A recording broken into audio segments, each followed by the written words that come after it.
Hello students, last session के अंदर हमने पढ़ा था पैकेजिंग ऑफ डीएनए प्रोकैरियोट्स के अंदर भी और यूकैरियोट्स के अंदर भी। और हमने देखा था कि प्रोकैरियोट्स के अंदर जो डीएनए की जो पैकेजिंग होती है वो पॉलीअमाइन्स के द्वारा होती है, बट यूकैरियोट्स में अगर हम बात करते हैं तो पैकेजिंग ऑफ डीएनए होती है किसके द्वारा? हिस्टोन प्रोटीन के द्वारा।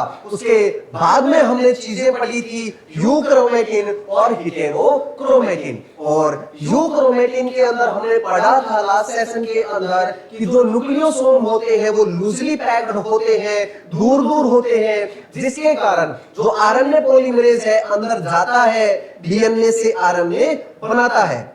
तो जो यूक्रोमेटिन होता है वो जो एरिया होता है वो होता है कैसा? Transcriptionally active. हेटेरोक्रोमेटिन के अंदर जो न्यूक्लियोसोम होते हैं वो टाइटली पैक्ड होते हैं, पास पास होते हैं, जिसके कारण जो आरएनए पॉलीमरेज है वो अंदर नहीं जा पाता और डीएनए से आरएनए नहीं बनता है। तो हेटेरोक्रोमेटिन वाला जो एरिया होता है वो कैसा होता है? Transcriptionally inactive. और आज के सेशन के अंदर हम पढ़ेंगे सर्च ऑफ जेनेटिक मटेरियल। इसमें हम देखेंगे कि जो जेनेटिक मटेरियल है वो डीएनए भी हो सकता है, आरएनए भी हो सकता है, प्रोटीन भी हो सकता है, और इसकी डिस्कवरी कैसे हुई। तो जो मटेरियल होता है, जो जेनेटिक मटेरियल होता है, वो जो अगली जनरेशन में जाता है, जो अगली पीढ़ी के अंदर जाता है, वो कौन होता है? मेल और फीमेल की हम बात करते हैं तो इसके अंदर, दोनों के अंदर डीएनए, आरएनए, प्रोटीन, और फीमेल के अंदर भी डीएनए और आरएनए और प्रोटीन होते हैं। इनमें से जो भी अगली जनरेशन में जाता है, जो नेक्स्ट जनरेशन के अंदर जाता है, उसी को हम क्या बोलते हैं? जेनेटिक मटेरियल बोलते हैं। और ये जो जेनेटिक मटेरियल होता है वो अपने साथ कुछ न कुछ स्पेशल कैरेक्टर्स लेके जाता है। ये स्पेशल कैरेक्टर्स डीएनए भी लेके जा सकता है, आरएनए भी लेके जा सकता है, और प्रोटीन भी लेके जा सकता है। मतलब ये कि जो अगली जनरेशन में जाएगा उसे ही हम क्या बोलेंगे? जेनेटिक मटेरियल बोलेंगे। पहले के टाइम पे ज्यादातर लोग, ज्यादातर साइंटिस्ट ये मानते थे कि जो जेनेटिक मटेरियल होता है वो कौन होता है? प्रोटीन होता है। बट आज के टाइम पे हम जानते हैं कि जो नेक्स्ट जनरेशन में जो जाता है, जो अपने साथ कैरेक्टर्स लेके जाता है, वो कौन होता है? डीएनए होता है। और इसकी डिस्कवरी कैसे हुई? कौन कौन से साइंटिस्ट आए, उन्होंने बहुत सारे एक्सपेरिमेंट किए, आज हम उन्हीं के बारे में पढ़ेंगे। तो DNA is a genetic material, इसकी डिस्कवरी कैसे हुई, कौन कौन से साइंटिस्ट सामने आए और इन्होंने प्रूव किया कि जो जेनेटिक मटेरियल है वो प्रोटीन नहीं होता, वो कौन होता है? डीएनए होता है। तो हम स्टार्ट करेंगे सर्च ऑफ जेनेटिक मटेरियल। और इसमें सबसे पहले जो साइंटिस्ट आए थे ग्रिफिथ साहब, और उन्होंने एक्सपेरिमेंट किया था। कैसे? कौन सा? Griffith transformation principal. किन्होंने किया था? एसएफ ग्रिफिथ ने किया था। कब किया था सर? 1928 के अंदर किया था।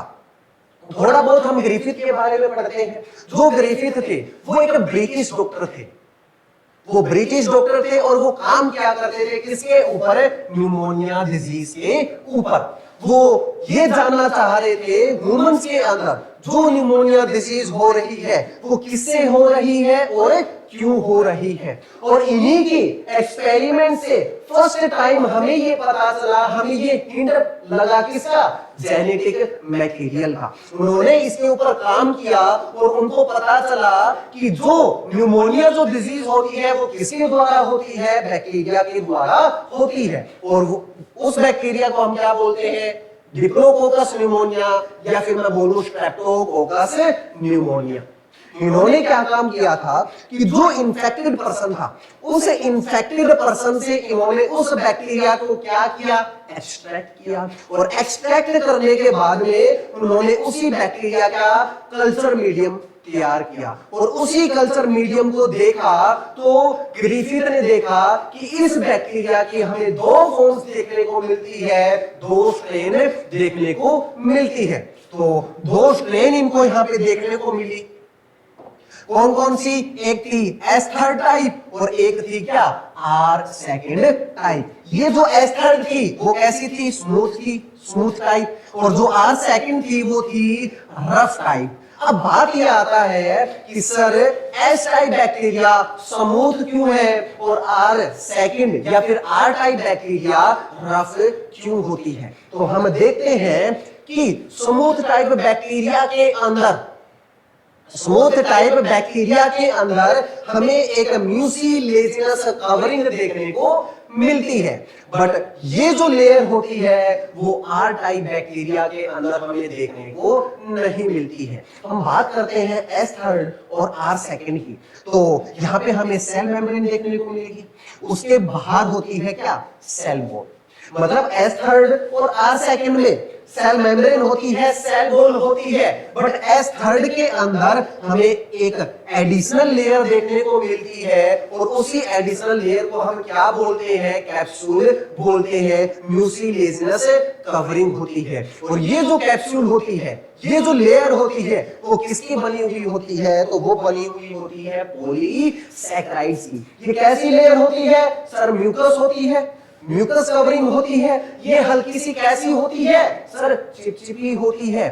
और चिपचिपी के कारण इस लेयर के थ्रू ये बैक्टीरिया हमारी बॉडी के अंदर क्या हो जाते हैं? चिपक जाते हैं। और चिपकने के बाद में यही बैक्टीरिया अपना नंबर इंक्रीज करते हैं और डिजीज क्लोज करते हैं। बट अगर हम बात करते हैं आर सेकंड की, तो R second R type bacteria के अंदर हमें कोई भी एडिशनल लेयर देखने को नहीं मिलती है। तो मुझे एक बात बताना, आर टाइप बैक्टीरिया में क्या एडिशनल लेयर देखने को मिलती है? सर नहीं मिलती है। तो क्या ये बॉडी के अंदर जाके क्या चिपकेंगे बॉडी की सरफेस से? सर नहीं। तो ये अपना नंबर भी इंक्रीज नहीं कर पाते और ये डिजीज भी क्लोज नहीं करते हैं। तो हमें समझ में आया कि एस टाइप बैक्टीरिया स्मूथ क्यों होता है और आर टाइप बैक्टीरिया रफ क्यों होता है। हम एग्जांपल लेते हैं इसी का, एस थर्ड का। इसी एस टाइप बैक्टीरिया को अगर हम होस्ट की बॉडी के अंदर क्या करवा दे? एंटर करवा दे, तो ये S type bacteria mucilaginous covering के कारण होस्ट के डिफेंस मैकेनिज्म से, होस्ट के इम्यून सिस्टम से क्या हो जाएगा? बच जाएगा। और जब ये S type bacteria additional layer के कारण होस्ट के इम्यून सिस्टम से बच जाएगा, तो क्या ये बैक्टीरिया क्या अपना नंबर इंक्रीज करेगा? सर बिल्कुल करेगा। अगर ये नंबर इंक्रीज करेगा तो क्या ये डिजीज क्लोज करेगा? बिल्कुल करेगा। तो मैं बोल सकता हूं कि जो एस टाइप बैक्टीरिया होते हैं वो कैसे होते हैं? सर पैथोजेनिक होते हैं, सर ये वायरुलेंट होते हैं, सर ये डिजीज क्लोजिंग होते हैं। बिल्कुल। अगर हम बात करते हैं आर टाइप बैक्टीरिया की, तो इनके अंदर हमें एडिशनल लेयर देखने को नहीं मिलती है। और जब एडिशनल लेयर देखने को नहीं मिलती है और ये होस्ट बॉडी के अंदर एंटर होते हैं, तो इम्यून सिस्टम, होस्ट बॉडी का इम्यून सिस्टम, होस्ट बॉडी का डिफेंस मैकेनिज्म इनको पहचान लेता है और ये सारे के सारे बैक्टीरिया मारे जाते हैं। तो जो आर टाइप बैक्टीरिया होते हैं वो पैथोजेनिक नहीं होते, वो नॉन पैथोजेनिक होते हैं, नॉन वायरुलेंट होते हैं और ये डिजीज भी क्लोज नहीं करते हैं। मैंने एक चीज लिख रखी है नीचे, कैप्सूलेटेड, जिनके अंदर एडिशनल लेयर देखने को मिलती है कैप्सूल, उन बैक्टीरिया को हम कैप्सूलेटेड बैक्टीरिया भी बोलते हैं। और जिनके अंदर एडिशनल लेयर कैप्सूल नहीं मिलती है तो उनको हम नॉन कैप्सूलेटेड बैक्टीरिया भी बोलते हैं। तो आपको ये चीज समझ में आ गई है कि सर कैप्सूल इस म्यूकस कवरिंग के अंदर ऐसा क्या है कि वो बीमारी क्लोज कर रहा है, वो डिजीज क्लोज कर रहा है। इस कैप्सूल के कारण, इस म्यूसिलेजिनस कवरिंग के कारण होस्ट बॉडी का इम्यून सिस्टम इस बैक्टीरिया को पहचान नहीं पाता है। और जब होस्ट बॉडी का इम्यून सिस्टम इसे पहचान नहीं पाता है तो इस बैक्टीरिया को मारता भी नहीं है और इस बैक्टीरिया का नंबर इंक्रीज होता रहता है और ये डिजीज क्लोज करता है। तो ये बात थी एस टाइप की और आर टाइप की। दो स्ट्रेन्स, दो डिफरेंट फॉर्म्स हमें देखने को मिली थी इस बैक्टीरिया की कल्चर मीडियम के अंदर।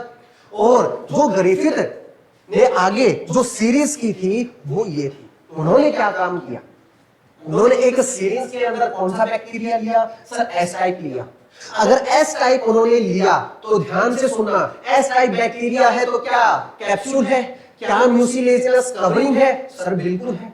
इस एस टाइप बैक्टीरिया के पास एडिशनल लेयर हमें देखने को मिलती है। तो ग्रिफिथ भाई साहब ने क्या काम किया, माउस के अंदर इसको क्या किया, इंजेक्ट किया।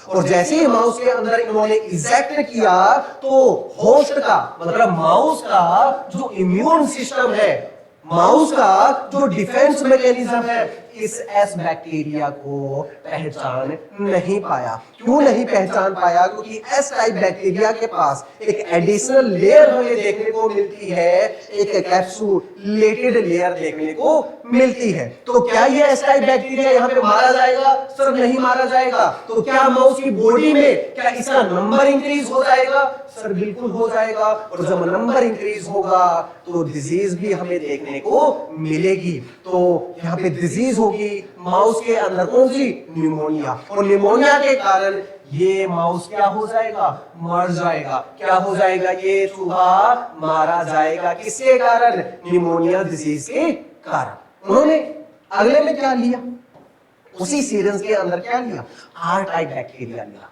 और मुझे एक बात बताना, आर टाइप बैक्टीरिया में क्या हमें एडिशनल लेयर देखने को मिलती है सर, नहीं मिलती है। कोई भी म्यूसिलेजिनस कवरिंग हमें देखने को नहीं मिलती है। और जैसे ही इस बैक्टीरिया को माउस के अंदर इंजेक्ट करेंगे और इंजेक्ट करने के बाद में माउस का जो डिफेंस मैकेनिज्म होगा, इम्यून सिस्टम होगा, तो क्या इस आर टाइप बैक्टीरिया को मार देगा, क्या वो किल कर देगा, बिल्कुल कर देगा। तो क्या आर टाइप बैक्टीरिया का नंबर इंक्रीज हो पाएगा सर, नहीं हो पाएगा।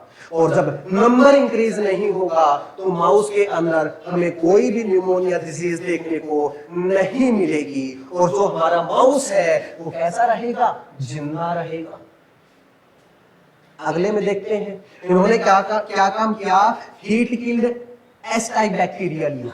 Sir heat killed S type bacteria, इसका मतलब क्या होता है, ध्यान से समझना। इन्होंने उस एस टाइप बैक्टीरिया को हीट दी, और जैसे ही इन्होंने एस टाइप बैक्टीरिया को हीट दी तो इस एस बैक्टीरिया का क्या टेम्परेचर इंक्रीज हो गया सर, बिल्कुल हो गया। और जैसे ही टेम्परेचर इंक्रीज हुआ तो ये एस टाइप बैक्टीरिया क्या हो गया, मर गया। मतलब ये इन्होंने एक ऐसा बैक्टीरिया लिया, मरा हुआ एस टाइप बैक्टीरिया लिया। किसके अंदर, सिरिंज के अंदर लिया। और किसके अंदर ट्रांसफर किया इन्होंने, माउस के अंदर ट्रांसफर किया। तो मुझे एक बात बताना, क्या यहाँ पे माउस का क्या होस्ट मैकेनिज्म है सर, है। क्या यहाँ पे डिफेंस मैकेनिज्म है, बिल्कुल है। क्या इम्यून सिस्टम है सर, बिल्कुल है।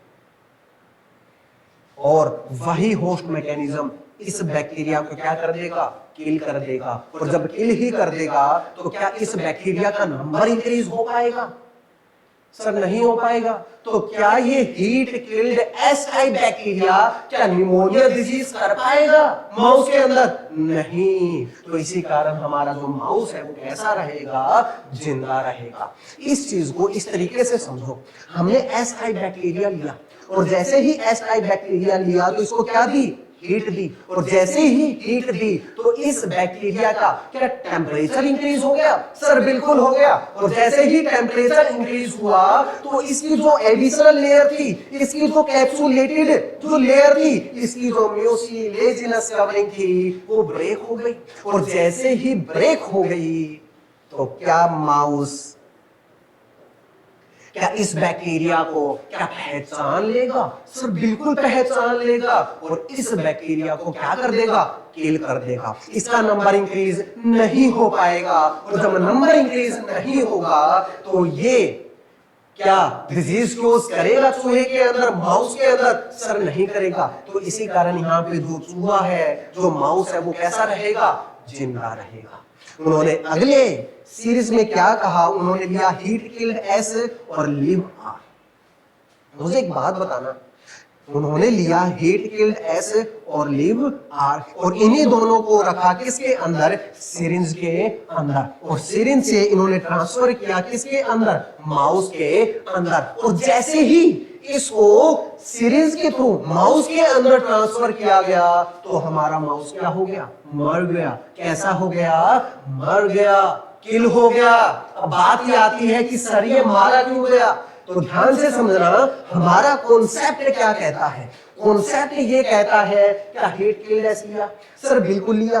अगर हीट किल्ड एस लिया तो क्या वहां पे एडिशनल लेयर है? क्या वहां पे कैप्सूलेटेड लेयर है? सर नहीं है। और जब capsulated layer, additional layer, mucilaginous layer नहीं है तो क्या माउस का डिफेंस मैकेनिज्म क्या इसे किल कर देगा? सर बिल्कुल कर देगा। और जो आर टाइप बैक्टीरिया है वो पैथोजेनिक ही नहीं होता, वो कोई न्यूमोनिया डिजीज नहीं करता है। तो हमारा जो कॉन्सेप्ट ये कहता है कि डालने के बाद में भी चूहा कैसा रहना चाहिए? जिंदा रहना चाहिए। बट यहाँ पे क्या हुआ? हमारा चूहा, हमारा जो माउस था वो क्या हो गया? मर गया। अब बात ये आती है ये माउस कैसे मर गया? तो ग्रिफिथ भाई साहब ने इस चीज के ऊपर बहुत ज्यादा स्टडी की, और जब स्टडी की तो उनको आगे जाके पता चला इस चूहे में से एस वाला बैक्टीरिया क्या निकल गया? जिंदा निकल गया। ध्यान से सुनना कि ग्रिफिथ भाई साहब ने इसके ऊपर बहुत ज्यादा स्टडी की और उनको पता चला आगे जाके कि इसी में से एस वाला बैक्टीरिया क्या हो गया? जिंदा निकल गया। ध्यान से समझना, हमने लिया कैसा था? Heat killed S type bacteria लिया था। बट इन्होंने, ग्रिफिथ भाई साहब ने देखा इस माउस के अंदर जिंदा एस निकल गया, जिंदा एस टाइप बैक्टीरिया निकल गया। अब बात ये आती है कि सर इसमें से जिंदा एस कैसे निकल गया? ग्रिफिथ भाई साहब ने और यहाँ पे क्या की? स्टडी की। और जब इन्होंने स्टडी की तब उनको पता चला कि इसमें से, इस माउस में से एस टाइप जो बैक्टीरिया निकला था वो वास्तव में एस टाइप था ही नहीं। मतलब ये कि आर वाला बैक्टीरिया, मतलब ये कि जो आर वाला बैक्टीरिया था वही किसके अंदर कन्वर्ट हो गया? एस वाले बैक्टीरिया के अंदर कन्वर्ट हो गया। मतलब ये कि यहां पे क्या हुआ है? ट्रांसफॉर्मेशन हुआ है। मतलब ये कि एस वाले बैक्टीरिया से कोई ना कोई एक ऐसा मटेरियल था जो कहां गया था? आर वाले बैक्टीरिया के पास गया था, और जिसके कारण आर वाला बैक्टीरिया किसमें कन्वर्ट हो गया? एस वाले बैक्टीरिया के अंदर कन्वर्ट हो गया। और इसी मटेरियल को उन्होंने क्या बोला था? जेनेटिक मटेरियल बोला था। मतलब ये कि एस वाला बैक्टीरिया था, उसमें से कुछ न कुछ मटेरियल कहां ट्रांसफर हुआ? आर वाले के अंदर ट्रांसफर हुआ। और उसी मटेरियल के कारण, इसी मटेरियल के कारण आर वाले के अंदर हमें ट्रांसफॉर्मेशन देखने को मिला। और जब ट्रांसफॉर्मेशन देखने को मिला तो ये आर वाला बैक्टीरिया एस वाले के अंदर क्या हो गया?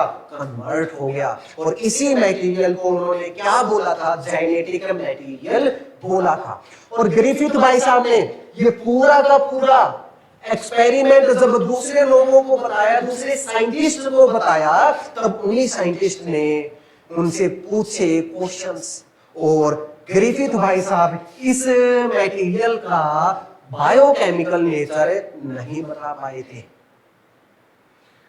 तो इस मटेरियल का जो बायोकेमिकल जो नेचर था वो बताने के लिए 3 साइंटिस्ट आए थे। कौन कौन आए थे?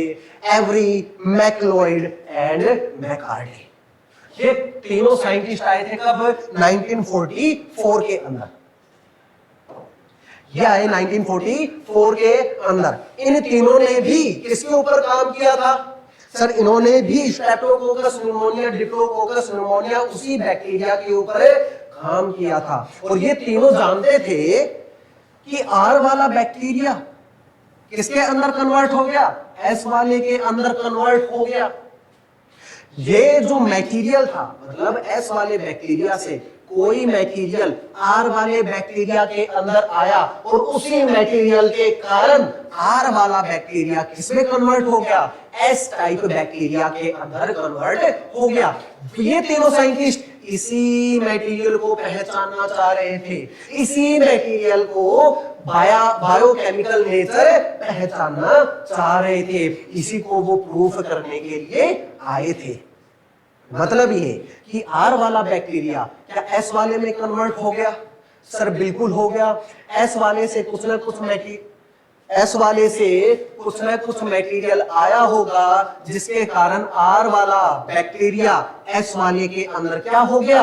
कन्वर्ट हो गया। अब मुझे एक बात बताना, एस वाले बैक्टीरिया के अंदर उसके प्रोटोप्लाज्म के अंदर कोई ना कोई एक ऐसा मटेरियल है, ध्यान से सुनना, इस एस वाले बैक्टीरिया के अंदर, इसके प्रोटोप्लाज्म के अंदर कोई ना कोई एक ऐसा मटेरियल प्रेजेंट है जो आर वाले बैक्टीरिया को कन्वर्ट कर दे रहा है किसके अंदर? एस टाइप बैक्टीरिया के अंदर। और इसी मटेरियल को वो पहचानने के लिए आए थे और इसी मटेरियल का बायोकेमिकल नेचर को प्रूफ करने के लिए आए थे। तो अब इन्होंने क्या काम किया, इसी एस बैक्टीरिया को ले लिया और इसी एस बैक्टीरिया में से किस को निकाला? सर डीएनए को निकाला, आरएनए को निकाला, प्रोटीन को निकाला। मतलब एस टाइप के बैक्टीरिया के अंदर जितने भी मैक्रोमोलिक्यूल थे उन्होंने सभी को निकाल लिया और सभी को निकाल के कहां रखा? टेस्ट ट्यूब के अंदर डाला। यहां पे क्या रखा? सर डीएनए, आरएनए और प्रोटीन। और इन्होंने सबसे पहले क्या डाला इसके अंदर? आरएनएज। ध्यान से सुनना,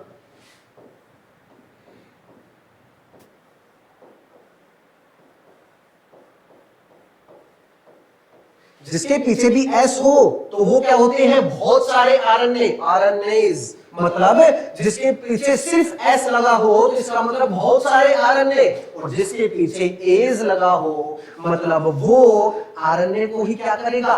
डाइजेस्ट करेगा। तो ये कैसा है? एंजाइम है। इन्होंने यहाँ पे क्या काम लिया? आरएनएज लिया। मतलब ये जो आरएनएज होगा वो डाइजेस्ट करेगा किसको? आरएनए को। मतलब ये इन्होंने फर्स्ट टेस्ट ट्यूब के अंदर किसको लिया? इसको इन्होंने लिया आरएनए को, और यही जो आरएनए जो एंजाइम होगा वो इस आरएनए को क्या कर देगा? किल कर देगा। बचा कौन कौन सा? सर डीएनए बचा और प्रोटीन बचा, और इसी डीएनए और प्रोटीन को इन्होंने किसमें डाला? आर टाइप बैक्टीरिया के अंदर डाला। और जब इन्होंने इस मटेरियल को इस बैक्टीरिया के अंदर डाला तो आर वाला बैक्टीरिया एस वाले बैक्टीरिया के अंदर क्या हो गया? ट्रांसफॉर्म हो गया। मतलब ये उस मटेरियल के कारण आर वाला बैक्टीरिया एस वाले बैक्टीरिया के अंदर चेंज हो गया, ट्रांसफॉर्म हो गया। उन्होंने दूसरे टेस्ट ट्यूब के अंदर क्या डाला? प्रोटीएज। और जो प्रोटीएज होता है वो प्रोटीन को क्या करता है? डाइजेस्ट करता है। और यहाँ पे प्रोटीन क्या हो जाएगा? डाइजेस्ट हो जाएगा। इन्होंने यहाँ से डीएनए को लिया और आरएनए को लिया और किसके अंदर डाला? आर टाइप बैक्टीरिया के अंदर डाला। और जैसे ही इन्होंने आर टाइप बैक्टीरिया के अंदर डाला तो ये R type bacteria S type bacteria के अंदर क्या हो गया? कन्वर्ट हो गया। तो इस केस के अंदर भी हमें ट्रांसफॉर्मेशन देखने को मिली। बात करते हैं अगले के अंदर। इन्होंने यहाँ पे क्या ली? डीएनएज। और डीएनएज है तो क्या ये डाइजेस्ट करेगा डीएनए को? सर बिल्कुल करेगा। और जब इन्होंने डीएनएज डाला तो डीएनए क्या हो गया? खत्म हो गया, डिस्ट्रॉय हो गया, और बचा क्या? आरएनए और प्रोटीन। और जब इन्होंने आरएनए और प्रोटीन को आर टाइप बैक्टीरिया के अंदर डाला तो आर टाइप वाला बैक्टीरिया ट्रांसफॉर्म नहीं होता है एस टाइप वाले बैक्टीरिया के अंदर। मतलब जो थर्ड केस था, थर्ड केस के अंदर आर टाइप वाला बैक्टीरिया एस वाले बैक्टीरिया के अंदर ट्रांसफॉर्म नहीं होता है। मतलब थर्ड केस के अंदर हमें कोई भी ट्रांसफॉर्मेशन देखने को नहीं मिलता है। और क्यों नहीं देखने को मिला था? डीएनए के कारण। किसकी वजह से हमें देखने को नहीं मिला था? डीएनए के कारण देखने को नहीं मिला था। तो ध्यान से समझना कि जब हमें डीएनए को डिस्ट्रॉय कर देते हैं, जब डीएनए को हटा दिया जाता है तो हमें कोई भी ट्रांसफॉर्मेशन देखने को नहीं मिलता है। आर वाला बैक्टीरिया एस वाले बैक्टीरिया के अंदर ट्रांसफॉर्म नहीं होता है। और होता कब है? जब हमारे पास क्या प्रेजेंट हो? डीएनए प्रेजेंट हो। तो इन्होंने बोला था कि जो आर वाला बैक्टीरिया है वो एस वाले बैक्टीरिया में किसके कारण होता है ट्रांसफॉर्म? डीएनए के कारण ट्रांसफॉर्म होता है। और इन्होंने बोला कि डीएनए ही क्या है? जेनेटिक मटेरियल है। DNA is a genetic material. और तब बहुत सारे साइंटिस्ट ने फिर भी इनकी बात नहीं मानी। क्यों नहीं मानी सर? क्योंकि जेनेटिक मटेरियल तो वो होता है जो अगली जनरेशन में जाता है, जो अगली पीढ़ी के अंदर जाता है। बट यहाँ ऐसा कुछ नहीं हो रहा। सिर्फ आर वाला बैक्टीरिया एस वाले बैक्टीरिया के अंदर ही क्या हो रहा है? ट्रांसफॉर्म हो रहा है, कन्वर्ट हो रहा है। यहाँ पे सिर्फ और सिर्फ एक बैक्टीरिया से दूसरे बैक्टीरिया में कन्वर्जन हमें देखने को मिल रहा है। तो इस एक्सपेरिमेंट को भी फाइनल प्रूफ नहीं माना गया। तो मतलब सर की पिक्चर अभी बाकी है। तो DNA is a genetic material, इसको प्रूफ करने के लिए और साइंटिस्ट आए। और वो कौन कौन से साइंटिस्ट थे? Hershey and chase experiment. आगे दो साइंटिस्ट आते हैं, हर्शे एंड चेज। और इन्होंने जो एक्सपेरिमेंट किया था वो किसके ऊपर किया था?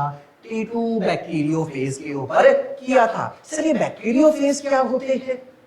बैक्टीरियोफेज होते हैं जो बैक्टीरिया को जो इन्फेक्ट करते हैं उन्हीं को हम बोलते हैं क्या? बैक्टीरियोफेज।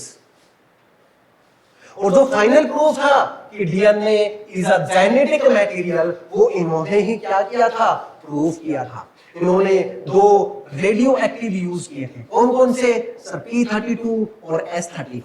मुझे एक बात बताना, हमने पढ़ा था न्यूक्लियोटाइड्स के बारे में। क्या बीच के अंदर नाइट्रोजन बेस आता है?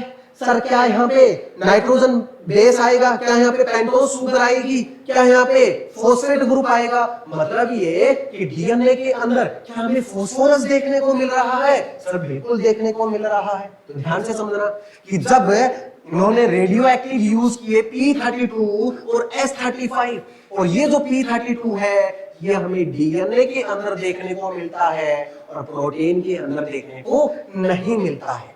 बट जो S35 है, जो सल्फर है, वो हमें कुछ अमाइनो एसिड्स में देखने को मिलता है, प्रोटीन्स के अंदर देखने को मिलता है। मतलब S35 हमें प्रोटीन्स के अंदर देखने को मिलता है और डीएनए के अंदर देखने को नहीं मिलता है। हर्शे एंड चेज ने एक कल्चर मीडियम तैयार किया और इसी कल्चर मीडियम के अंदर इन्होंने इसी रेडियो एक्टिव आइसोटोप्स का यूज किया। कौन कौन से रेडियो एक्टिव आइसोटोप्स थे? P32 and S35। तो ये क्या है सर? T2 bacteriophage. यहाँ पे हमें प्रोटीन कोड भी देखने को मिल रहा है और डीएनए भी। ये क्या है?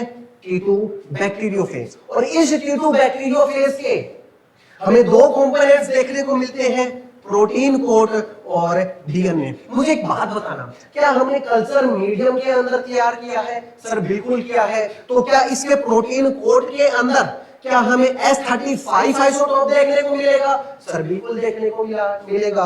और इसके डीएनए के अंदर हमें P32 देखने को मिलेगा। तो सिंपल सी बात है, हर्शे एंड चेज ने T2 बैक्टीरियोफेज के ऊपर क्या किया? एक्सपेरिमेंट किया। इन्होंने दो आइसोटोप लिए थे, P32 एंड S35। और जो P32 है वो डीएनए के अंदर देखने को मिलता है और जो S35 है वो प्रोटीन के अंदर हमें देखने को मिलता है। इन्होंने जो अपना एक्सपेरिमेंट किया था उसके अंदर हमें 3 स्टेप्स पढ़ने हैं। कौन कौन से सर? इन्फेक्शन, फिर आएगा क्या? ब्लेंडिंग, और लास्ट में आएगा क्या? सेंट्रीफ्यूगेशन। तो सबसे पहले हम बात करते हैं किसकी? S35 की। और मैंने आपको अभी बताया था कि जो S35 है वो सिर्फ और सिर्फ प्रोटीन के अंदर देखने को मिलता है, डीएनए के अंदर देखने को नहीं मिलता है। तो क्या S35 है? क्या सिर्फ हमें प्रोटीन्स के अंदर देखने को मिलेगा? सर बिल्कुल देखने को मिलेगा। और जो फर्स्ट स्टेप आती है वो कौन सी आती है? इन्फेक्शन। इस चीज को ध्यान से समझना। मैंने आपको बताया था कि जो बैक्टीरियोफेज, जो वायरसेस होते हैं वो बैक्टीरिया को क्या करते हैं? इन्फेक्ट करते हैं। और यहाँ पे भी जो फर्स्ट स्टेप आता है वो कौन सा आता है? वो आता है क्या? इन्फेक्शन। मतलब ये कि ये क्या ली मैंने? E coli cell. ये क्या है? E coli cell. और इन्फेक्शन का मेरा मतलब ये है कि जो बैक्टीरियोफेज होगा वो आके इकोलाई की सरफेस के ऊपर क्या हो जाएगा? अटैच हो जाएगा। और जब बैक्टीरियोफेज वायरस जब उस बैक्टीरिया पे अटैच हो जाएगा, इसी को बोलेंगे क्या? इन्फेक्शन। अब मुझे एक बात बताना, क्या इकोलाई की सरफेस के ऊपर क्या T2 बैक्टीरियोफेज बैठा है? सर बिल्कुल बैठा है। और यही स्टेप क्या कहलाता है? इन्फेक्शन कहलाता है। और जो सेकंड स्टेप आएगा वो क्या आएगा? ब्लेंडिंग आएगा। ब्लेंडिंग में क्या होता है कि हम थोड़ी सी सेल को क्या कर देते हैं? हिला देते हैं, जिसके कारण T2 बैक्टीरियोफेज का जो वायरस होगा वो क्या इकोलाई के अंदर आ जाएगा? सर बिल्कुल आ जाएगा। और यहाँ पे उसका फिजिकल कांटेक्ट भी क्या हो जाएगा? ब्रेक हो जाएगा। मतलब ब्लेंडिंग हमें क्यों करते हैं? ताकि T2 बैक्टीरियोफेज का वायरस कहाँ आ जाए? इकोलाई के अंदर आ जाए। और यहाँ पे इसका फिजिकल कांटेक्ट भी क्या हो जाएगा? ब्रेक हो जाएगा। अब मुझे एक बात बताना, क्या इकोलाई के अंदर क्या T2 बैक्टीरियोफेज का वायरस आ गया? बिल्कुल आ गया। और यही वायरस अब इकोलाई की मशीनरी को क्या करेगा? यूज करेगा और अपना डीएनए का नंबर क्या करेगा? इंक्रीज करेगा। तो यहाँ पे क्या होता है? यही डीएनए मशीनरी यूज करता है और अपने डीएनए के नंबर को क्या करेगा? इंक्रीज करेगा। और यहाँ पे फिजिकल कांटेक्ट भी क्या हो जाएगा? ब्रेक हो जाएगा। और थर्ड स्टेप अपना आता है क्या? सेंट्रीफ्यूगेशन। सेंट्रीफ्यूगेशन का मतलब क्या होता है? इसके अंदर हम डीएनए को रोटेट करते हैं, घुमाते हैं काफी हाई स्पीड के ऊपर। मुझे एक बात बताना, जब हम इसको बहुत तेजी से रोटेट करेंगे, घुमाएंगे, तो जो भारी पार्टिकल्स होंगे तो क्या वो नीचे दब जाएंगे? क्या नीचे रह जाएंगे? सर बिल्कुल रह जाएंगे। और जो हल्के पार्टिकल्स होंगे वो ऊपर की तरफ आ जाएंगे। बिल्कुल। और जो पार्टिकल्स नीचे रह जाएंगे उनको हम बोलते हैं क्या? पैलेट। और ये जो पार्टिकल्स होते हैं ये कैसे होते हैं? हैवियर होते हैं। बट जो पार्टिकल्स हल्के होते हैं वो ऊपर की तरफ आ जाते हैं। कौन से एरिया के अंदर? सुपरनेटेंट वाले एरिया के अंदर। मुझे एक बात बताना, क्या इस D2 बैक्टीरियोफेज से क्या डीएनए ट्रांसफर हो गया था इकोलाई के अंदर? बिल्कुल रह गया था। क्या यहाँ से फिजिकल कांटेक्ट भी ब्रेक हो गया था? बिल्कुल रह गया था। ये जो प्रोटीन कोट है सिर्फ कैसा है? होलो है। और जो होलो होते हैं वो कैसे होते हैं? हल्के होते हैं। जब हम इसको रोटेट करेंगे हाई स्पीड के ऊपर तो ये जो प्रोटीन कोट है इसी सुपरनेटेंट वाले एरिया के अंदर भी देखने को मिलेगा। बट मुझे एक बात बताना, जैसे ही T2 बैक्टीरियोफेज का डीएनए इस इकोलाई के अंदर आता है तो क्या ये अपने नंबर इंक्रीज करता है? सर बिल्कुल करता है। इस इकोलाई के अंदर ध्यान से समझना, इस इकोलाई के अंदर क्या खुद का भी डीएनए है? सर बिल्कुल है। क्या T2 बैक्टीरियोफेज का भी डीएनए है? सर बिल्कुल है। तो ये जो इकोलाई की सेल होती है वो भारी हो जाती है और हमें पैलेट वाले एरिया के अंदर देखने को मिलती है। तो ध्यान से सुनना, जो प्रोटीन कोट है, जो होलो है, वो हमें सुपरनेटेंट वाले एरिया के अंदर देखने को मिलेगा और जो इकोलाई की सेल है वो हमें पैलेट वाले एरिया के अंदर देखने को मिलती है। अब वो ये चेक करना चाह रहे थे हर चीज कि रेडिएशन कहां से आ रही है। तो ध्यान से समझना, क्या हमने S35 लिया? सर बिल्कुल लिया। और S35 जो होता है वो हमें सिर्फ और सिर्फ प्रोटीन्स के अंदर देखने को मिलता है। तो प्रोटीन कहां है? सर सुपरनेटेंट वाले एरिया के अंदर। ये क्या है? Protein coat. क्या यहीं से रेडिएशन आ रही होगी? सर बिल्कुल आ रही होगी। और ये जो प्रोटीन कोट है वो कहां प्रेजेंट होता है? सुपरनेटेंट में। और ये जो एरिया होगा वो कैसा होगा? रेडियो एक्टिव होगा। इकोलाई वाली सेल से क्या आपको लगता है कि रेडिएशन आ रही होगी? सर नहीं आ रही होगी। तो ये जो पैलेट वाला एरिया होता है वो कैसा है? नॉन रेडियो एक्टिव होता है। तो उनको पता चला कि सुपरनेटेंट से रेडिएशन हमें देखने को मिलती है और पैलेट वाले एरिया से हमें कोई भी रेडिएशन देखने को नहीं मिलती है। मुझे एक बात बताना, मैंने आपको बोला था कि पहले के साइंटिस्ट, पहले के लोग ये मानते थे कि प्रोटीन ही क्या है? जेनेटिक मटेरियल है। मुझे एक बात बताना, क्या प्रोटीन कोट का फिजिकल कांटेक्ट ब्रेक हो गया? क्या प्रोटीन कोट बाहर ही रह गया था? क्या प्रोटीन कोट इस ई कोलाई के अंदर क्या एंटर कर पाया? नहीं कर पाया। प्रोटीन कोट तो कभी जेनेटिक मटेरियल हो ही नहीं सकता। क्यों? क्योंकि प्रोटीन कोट तो बाहर ही रह जाता है, प्रोटीन कोट तो अंदर ही नहीं जाता है। तो प्रोटीन कभी भी जेनेटिक मटेरियल नहीं हो सकता। उन्होंने आगे दूसरे आइसोटोप का यूज किया, P32। और जो फास्फोरस होता है वो हमें डीएनए के अंदर देखने को मिलता है, वो प्रोटीन के अंदर हमें देखने को नहीं मिलता। मुझे एक बात और बताना, क्या यहाँ पे इंफेक्शन हुआ? सर बिल्कुल हुआ। मतलब ई कोलाई की सरफेस के ऊपर हमने किसको डाला? टी2 बैक्टीरियोफेज को डाला। उसके बाद में ब्लेंडिंग की, और ब्लेंडिंग से क्या टी2 बैक्टीरियोफेज का डीएनए क्या ई कोलाई में आ गया? सर बिल्कुल आ गया। क्या यहाँ पे इसका फिजिकल कांटेक्ट क्या ब्रेक हो गया? सर बिल्कुल हो गया। क्या यही डीएनए क्या मशीनरी यूज करेगा? सर बिल्कुल करेगा। क्या अपने डीएनए का नंबर इंक्रीज करेगा? सर बिल्कुल करेगा। फिजिकल कांटेक्ट भी हट गया और नंबर भी क्या हो रहा है? यहाँ पे इंक्रीज हो रहा है। अब लास्ट स्टेप आता है क्या? सेंट्रीफ्यूगेशन। हम हाई स्पीड के ऊपर क्या करते हैं? घुमाते हैं। भारी पार्टिकल्स नीचे रह जाते हैं, हल्के पार्टिकल्स ऊपर रह जाते हैं। हल्के पार्टिकल्स को सुपरनेटेंट बोला जाता है और हैवियर पार्टिकल्स को पैलेट बोला जाता है। तो मुझे एक बात बताना, क्या ये होलो है? क्या ये हल्का है? क्या ये हमें सुपरनेटेंट वाले एरिया के अंदर देखने को मिलेगा? सर बिल्कुल देखने को मिलेगा। क्या ई कोलाई के अंदर क्या खुद का भी डीएनए है?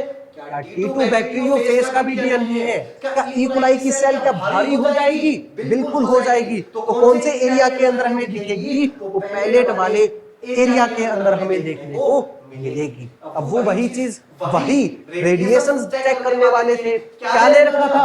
P32। किसके अंदर मिलेगा? डीएनए के अंदर मिलेगा। और डीएनए कहां पे है? ई कोलाई के अंदर। मतलब ये कि इन्होंने चेक किया कि जो रेडिएशन आ रही थी वो आ रही थी पैलेट वाले एरिया के अंदर से। मतलब ई कोलाई से, ई कोलाई के अंदर ही क्या प्रेजेंट था? डीएनए प्रेजेंट था। और सुपरनेटेंट वाले एरिया के अंदर हमें कोई भी रेडिएशन देखने को नहीं मिलती है। तो मुझे एक बात बताना, क्या टी2 बैक्टीरियोफेज से क्या डीएनए ट्रांसफर हुआ? उसी डीएनए के अंदर क्या थे? आइसोटोप था। कौन सा? P32। और यही डीएनए ई कोलाई के अंदर एंटर हुआ और यही डीएनए अब अगली जनरेशन में जाएगा। क्या यहाँ पे टी2 बैक्टीरियोफेज का अपने डीएनए का नंबर बढ़ा रहा है? बिल्कुल बढ़ा रहा है। क्या इसी से ही क्या नए नए बैक्टीरियोफेज बनेंगे? बिल्कुल बनेंगे। क्या यही डीएनए क्या अगली जनरेशन में जाएगा? सर बिल्कुल जाएगा। मतलब डीएनए ही क्या होता है? अगली जनरेशन में जाता है। और इसी से ही नए नए बैक्टीरियोफेजेस हमें देखने को मिलेंगे। तो इस चीज से ये प्रूफ होता है, हर्शे एंड चेस के एक्सपेरिमेंट से ये प्रूफ होता है कि जो डीएनए ही है वो क्या है? जेनेटिक मटेरियल होता है। यही डीएनए अब नए नए बैक्टीरियोफेज का फॉर्मेशन करेगा। मतलब नए नए अगली जनरेशन में जाएगा, अगली पीढ़ी के अंदर जाएगा।